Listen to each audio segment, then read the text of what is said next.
Qué bueno que Dios nos va a dar sabiduría para que a nuestros hijos le respondamos, no de acuerdo a lo que la ideología dice, no de acuerdo a lo que a mí me parece, sino de acuerdo a lo que Dios revela.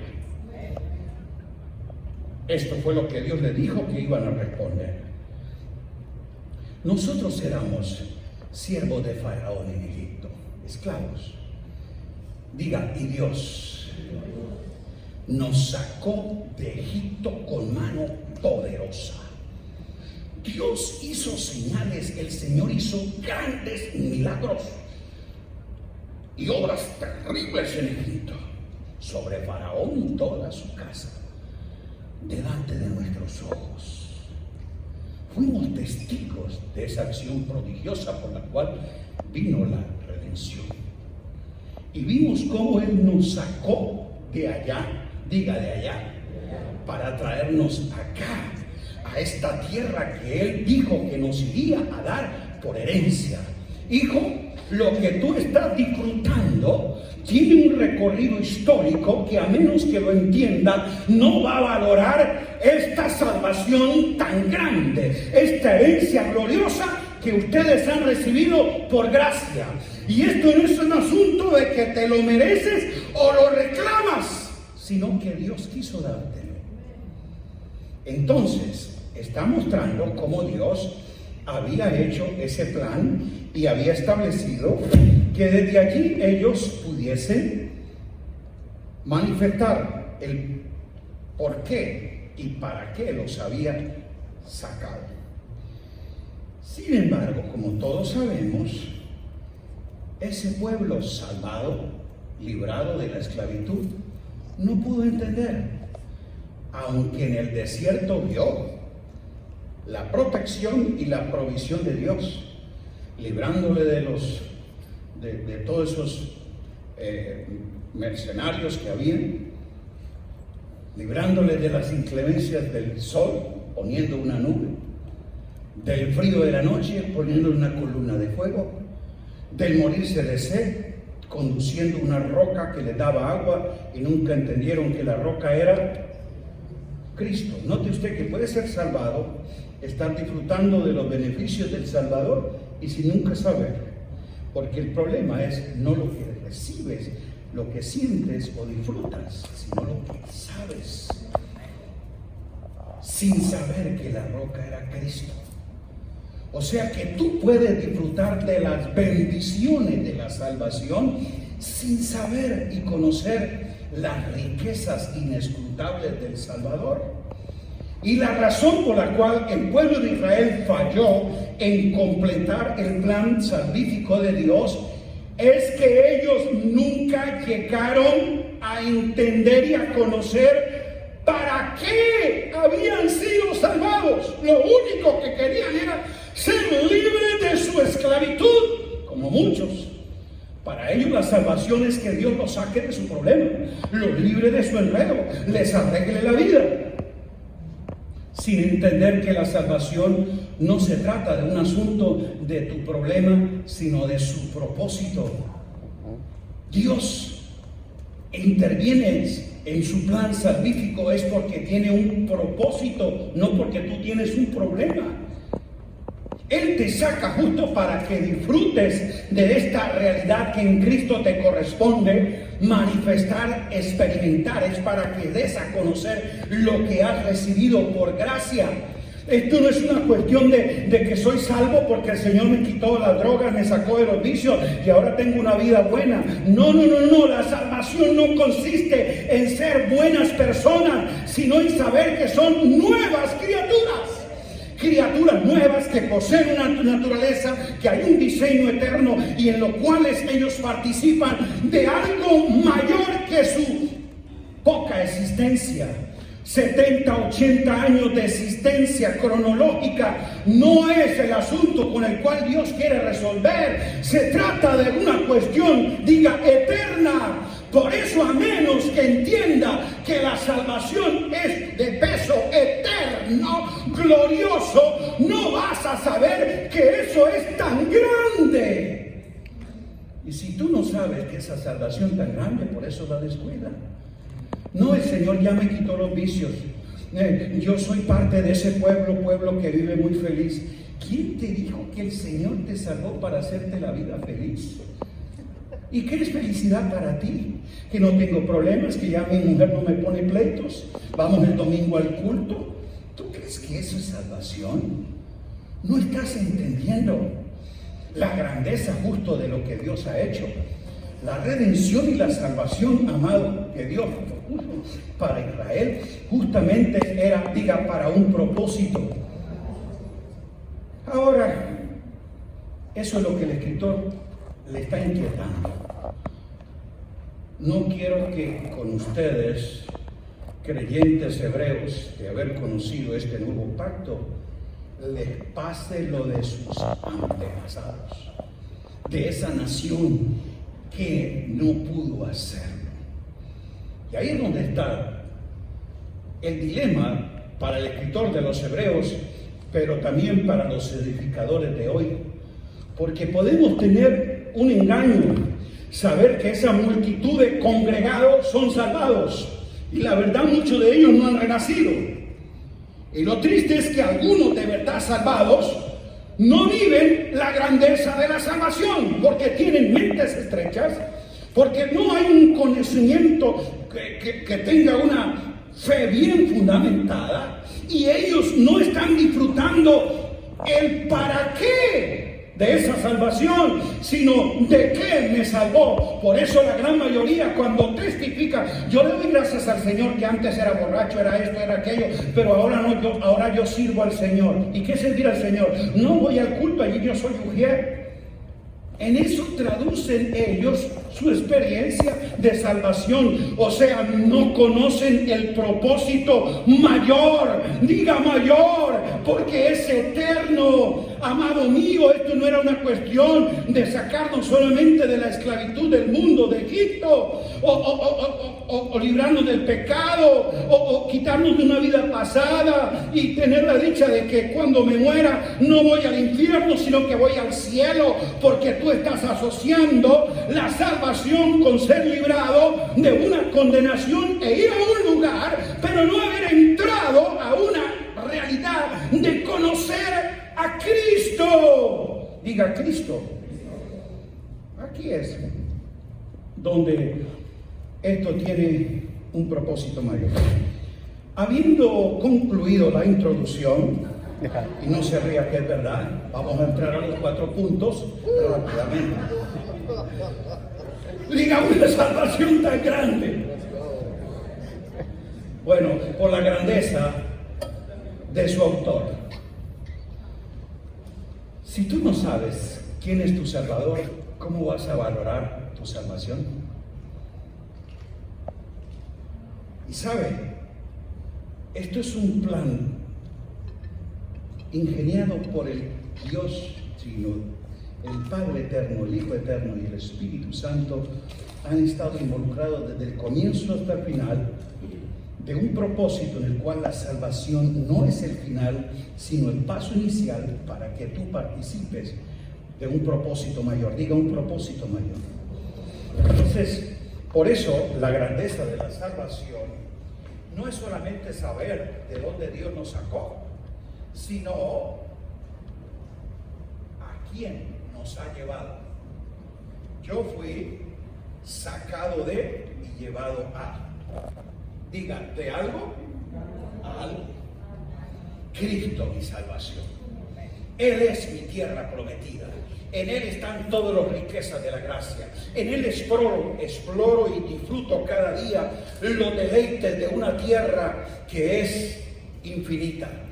Por eso la salvación es Cristo. Estamos siendo llevados a conocerle, a valorar todo lo que en Él está escondido. Es allí, en ese conocer, que hay un fluir constante. Esa tierra que fluye leche y miel, Jesús la tradujo a que serían ríos de agua viva que fluirían de nuestro interior, porque es en esa unión del Espíritu que yo puedo estar conociendo todas las riquezas y herencias que tenemos en Él. Entonces, por eso la salvación no consiste simplemente en obtener algo, sino diga recibir a alguien. Es la razón por la cual Jesús, en Lucas 19:10, cuando vio a Zaqueo, le dijo: vamos, desciende a tu casa, porque es necesario que yo pose allí. Y cuando Jesús entra a la casa, ¿cuál fue la declaración que hizo? Hoy la salvación ha llegado. ¿Qué tradujo Jesús la salvación para que Zaqueo entendiera? Note que no le hizo un milagro, ni le cambió la vida. No, lo que estaba diciendo, ¿sabe qué ha entrado a esta casa? La salvación. Porque la salvación no es un favor que tú recibes, es alguien que entra a ti. Yo he llegado. La salvación, diga, es Cristo. Aleluya. Hoy ha llegado. Jesús no le dijo a Zaqueo: mira, te voy a salvar de tu problema, te voy a dar salvación de tus pecados. No. Él le habló de que a ese escenario había llegado la salvación, porque es el mismo. Por eso le dijo: vamos a decirle por qué es necesario que yo pose, vaya a tu casa. Y cuando él prepara la casa y él entra, esa es la declaración. Diga, la salvación es Cristo. Entonces, tú vas a ver la grandeza de la salvación. Si conoces la grandeza de su autor, conocer a Cristo, esa es toda la realidad de la vida eterna. Todo lo que es en él. Diga, por la grandeza de su propósito. Okay. La salvación, ya le dije que tenía un propósito.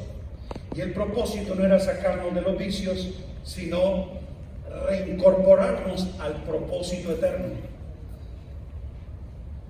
El propósito eterno no es la salvación. El propósito eterno es la expresión y la realidad de Cristo en todo, para que Cristo sea el todo y en todo. Y para que Cristo sea expresado también como Salvador, tenía que venir a salvar lo que se había perdido. Escuche, pero ese salvar, que es recuperar, librar e introducir, es la manera como el Señor nos recupera para su propósito. Nosotros no fuimos creados para ser salvados. Nosotros fuimos creados para la expresión de su gloria. Pero cuando el pecado nos destituyó de la gloria, es necesario que la salvación llegue para que el propósito se continúe. O sea, es un trámite inicial, no es un suceso final en el que todo se agota y concluye en nosotros. Es en él, diga, el propósito es en Cristo. ¿Estamos entendiendo? Cuando yo sé eso, digo, wow, hay un propósito mayor. Y no solamente se trataba del Señor sacarme de mi problema. Efesios 2:4 dice: pero Dios, que es rico en misericordia, por su gran amor con que nos amó. Escuche, estando nosotros aún muertos en pecado, nos dio vida juntamente con Cristo. Y aclara que por gracia sois. Por gracia sois. Escuche, el hecho de que es una gracia salvífica te introduce a que ahora tengas unión y comunión con Cristo, y juntamente con Cristo seas resucitado, y ahora juntamente con Cristo seas sentado en lugares celestiales. ¿Para qué? Para tener una vida buena, vivir feliz, los problemas no haya. No, dice ahí, para mostrar el propósito de la salvación. No es mostrarte, es que tú muestres la riqueza de su gracia. Grite aleluya.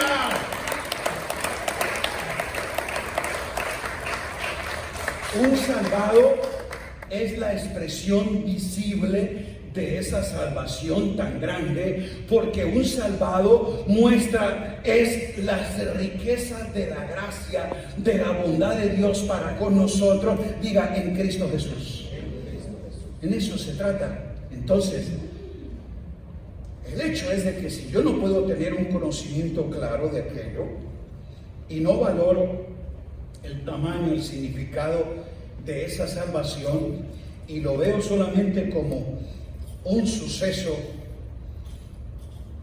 que pasó en el momento que levanté la mano, oraron por mí y ahí yo fui salvo.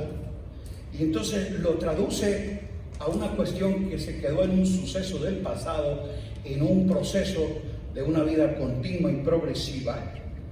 La salvación es muy corta.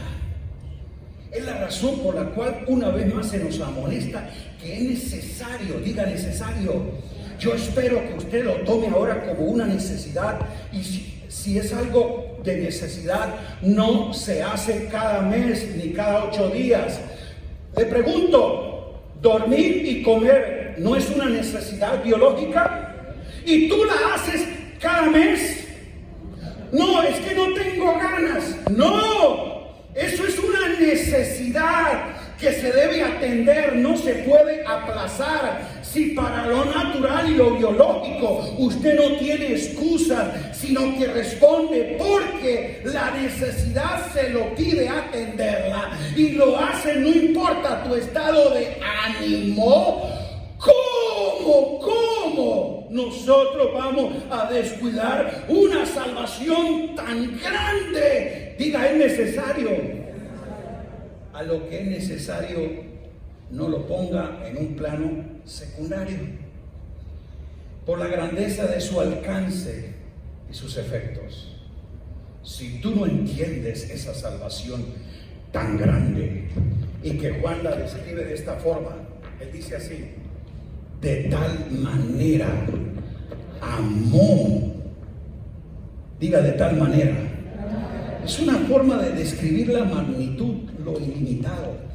De tal manera amó, donde no hay nada que restrinja ese amor salvífico, y que Dios, para demostrar qué tan grande era la salvación, no propuso ni un cordero, ni un ángel, ni un profeta.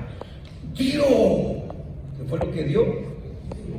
Ahí Dios quiso demostrar qué tan grande era la salvación, en el hecho de lo que Él entrega. Por eso la razón es que si tú no valoras el costo de lo que al Padre le representó salvarnos, verte como creado sencillamente es un acto de su poder. Porque cuando Dios creó, habló, sopló y dijo, ahí Él no invirtió nada, solamente definió el propósito. Así que crearnos fue una acción de su palabra y del soplo de su espíritu, pero salvarnos fue la vida de su Hijo. ¿Está entendiendo? Wow.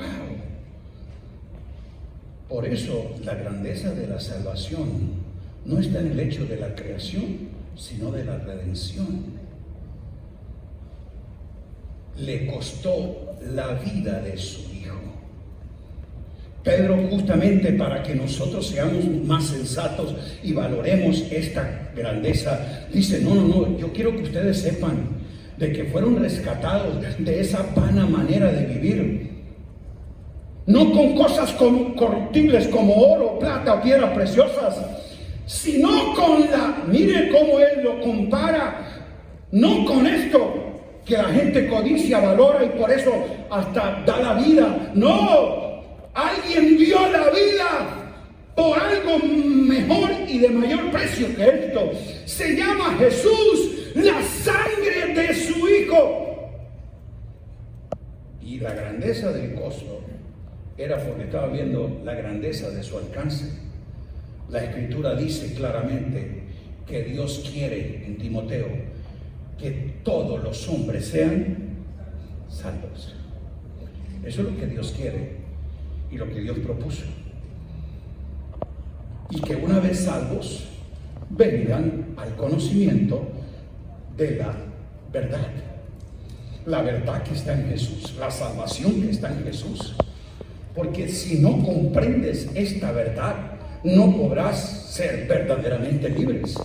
Ahí es donde hay muchos salvados cautivos, pero no por demonios, sino por ignorancia, por mentalidades escasas que no tienen luz, y ellos viven cautivos de sus complejos, temores, prejuicios, porque no conocen la verdad que está en Jesús y la salvación tan grande que por Él han recibido en gracia. Grite amén.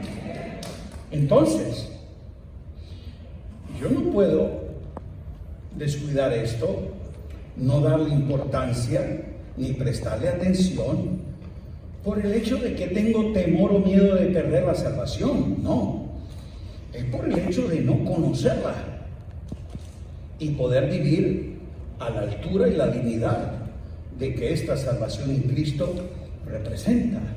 Es por el hecho de no poder vivir acorde a la riqueza de esa herencia a la que yo he sido introducido.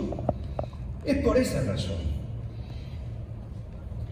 Y último, por la grandeza de su valor y su vigencia.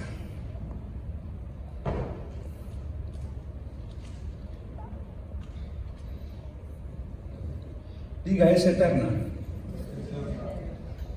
Si tú le das valor a lo eterno, entonces vas a ver qué es esto. No fue por un momento, no fue condicional. Bueno, si tú te portas bien, si haces esto o aquello, pues la tendrás. No, fue por gracia, te ha sido dada, y Dios dijo, su vigencia no caduca, es eterna, es gloriosa, y tiene una herencia incorruptible, inmarcesible, reservada para ustedes. Eso ya está garantizado. Diga, garantía. Mire qué maravilloso que Dios esta salvación la garantiza. ¿Ok? Él la testifica por la sangre de su Hijo. Diga, la muerte de Jesús. Pero la garantiza por la resurrección de Jesús. Diga, tiene garantía. Garantía ilimitada, no se vence. Este no es como el artefacto que tú compras y te dicen garantía por 3 años, o el auto que te dicen por 100,000 kilómetros. No, diga ilimitada, no caduca, es hoy, es mañana y para siempre. ¡Oh, gloria a Dios! Es una salvación anunciada por el Padre, confirmada por el Hijo, testificada, garantizada por el sello del Espíritu, que nos ha dado unas arras primicia de que esto es posesión completa. Y entiéndalo bien, esta salvación tan grande, ya dije, no fue un plan de emergencia que surgió por el pecado de Adán. No, la salvación no vino por un pecado que el hombre cometió. Era por un plan, un designio previamente anticipado en el que quería que el Hijo fuese expresado, conocido y manifestado. O sea, ya Dios había anticipado de que eso iba a ocurrir. No programó para que ocurriera, pero dijo, como yo sé que eso va a ocurrir y lo que quiero es que mi Hijo sea dado a conocer como Señor, Salvador, y le constituya como el Cristo, el enviado, en el cual el propósito eterno que yo preparé de antemano y según el designio de mi voluntad, quise que ustedes fueran salvos. Así lo dice Pablo en la carta a Tito. Entonces, cada uno de nosotros está llamado a valorar, conocer y testificar de esta salvación tan grande. Para que lo podamos ver en síntesis, pongamos este cuadro comparativo y ver esta salvación tan grande, que es eterna, diga, es eterna, pero expresada en el tiempo. Ayúdame a ver, Dani. Diga, pasada, presente y futura. La salvación es pasada en su aspecto inicial, porque yo fui salvado de la paga del pecado. Diga, en el pasado, fui salvado. ¿De qué fui salvado? De la paga, de la condenación. La paga del pecado es ¿qué? Ok. Para eso, entonces, Dios hizo una redención. Fui rescatado. En el presente, esta salvación, que es eterna, en el pasado, en el presente y en el futuro va a tener expresión, porque tiene que ver con mi tiempo, no con Dios. Diga, aspecto progresivo. En el presente, ¿de qué estoy siendo salvado?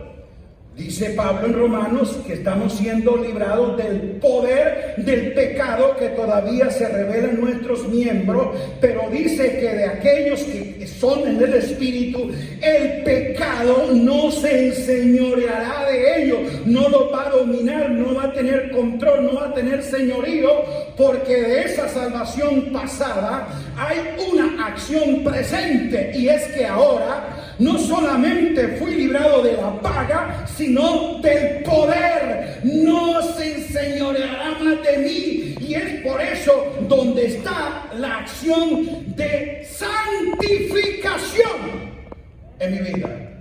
¿Estamos entendiendo esto? Y en el futuro, la salvación futura, que tiene ese aspecto final, es que ya seremos salvados ¿de qué? De la presencia del pecado. ¿Y por qué presencia? Porque mientras esta naturaleza corruptible yo la tenga, hay forma de que el pecado tenga una expresión en mis miembros. Yo todavía no tengo cuerpo glorificado. Este cuerpo corruptible justamente es el espacio o ámbito donde las pasiones tienen acceso. Pero cuando venga la glorificación, que es parte de la salvación, y esto no es que probablemente va a ocurrir o a lo mejor no, redención, santificación y glorificación son un hecho real y legal en Cristo, porque la salvación es Él. La garantía de la glorificación es que Cristo fue glorificado. Por eso cuando Él resucita, ¿qué cuerpo recibe? El cuerpo que dice Pablo, seremos nosotros semejantes al poder de su resurrección, al cuerpo de su resurrección. Una salvación tan grande que es eterna y que tiene que ser valorada para los salvados. Definitivamente, si este no es el ingrediente que nos conduce a que testifiquemos, a que hablemos, ¿qué poder tiene el Evangelio? Decirle buenas nuevas a alguien de que su vida va a cambiar, pues métalo a un programa de rehabilitación. No, que el Señor te va a sacar de los vicios. Pues yo para sacarte de los vicios no necesito al Señor. Un programa de alcohólicos anónimos. Salvación no es superación personal. ¿Aló? Pablo entendió y por eso dijo, ay de mí si no predico este evangelio. ¿Cuál era el evangelio? El que él describió ahí en Romanos 1:16 y el cual nosotros vamos a declarar. Póngase en pie conmigo y lo vamos a declarar. Diga, no me avergüenzo del evangelio. De algunos evangélicos a veces sí me avergüenzo, pero del evangelio no. No me avergüenzo del evangelio. ¿Por qué Pablo no podía tener vergüenza del evangelio? ¿Por qué? Porque él sabía el poder de ese evangelio que estaba en Cristo, donde Dios reveló el propósito eterno y la salvación era parte del proceso inicial. Porque ese evangelio es poder de Dios. ¿Para qué? ¿Para qué dijo él? Para salvación. Por eso es que luego escribe, dice luego, Cristo, sabiduría y poder de Dios. El poder de Dios está. ¿Quieres conocer el poder de Dios? Tienes que conocer el Hijo.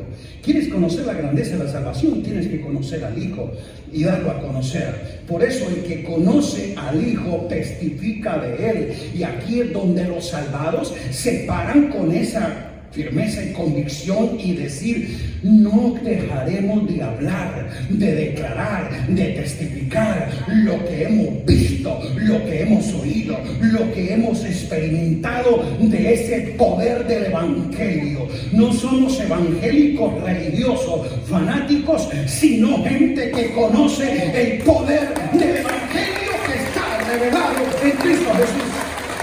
Y de eso quiero hablar. ¿Y quién no querrá oír de un evangelio que tiene poder? Padre, te damos gracias por permitirnos disfrutar de esta salvación tan grande. Por gracia la hemos recibido y queremos, Señor, dar testimonio de ella, a grandes y a pequeños, de que es grande, porque revela la grandeza del Hijo. Y queremos, Señor, ser diligentes, que valoremos la importancia primordial, prioritaria que tiene atender, conocer y testificar de alguien tan grandioso que ha hecho algo grande. Aleluya. Ayúdanos, Señor, a tener claridad, pero en nosotros también el compromiso y la compasión por los que todavía viven perdidos, ajenos a la vida de Dios. Que nos convirtamos en esos salvados que son testigos de lo que han recibido. Gracias te doy por cada uno de los amigos que nos acompañan. Y oro, Padre, que si en esta mañana alguien de los congregados, un amigo que nos visita o alguien, Señor, que está en este lugar y nunca ha experimentado ni recibido esa salvación tan grande, porque en su vida no ha habido un renacer en Cristo, que el Espíritu de gracia le dé entendimiento, convicción, y en esta hora la salvación llegue a ellos. Cristo sea revelado, Cristo sea conocido en sus vidas. Que ellos puedan tomar la decisión hoy de rendir sus vidas a ti, vivir para este propósito eterno, y siendo renacidos, testifiquen del poder del Evangelio. Oro, Señor, por cada una de estas personas que en esta mañana tienen la convicción en su corazón y la decisión en su voluntad de hacer esta entrega a ti. Te ruego que allí donde estás, si esa es tu decisión, tú digas esto conmigo en una confesión de fe, en una afirmación de que lo crees. Señor Jesús, gracias por venir a mi vida para darme una salvación tan grande. Hoy te conozco y sé que eres Señor y Salvador para mí. Quiero vivir en el propósito por el cual me has salvado. Recibo entendimiento para vivir en la grandeza de esta salvación, y que mi vida sea un culto agradable a ti. Gracias, no solo por el perdón de mis pecados, sino por la riqueza de esta vida eterna que disfruto desde ahora y para siempre. Amén. Un abrazo a todos. Gracias, Padre Dios, por esta vida siempre.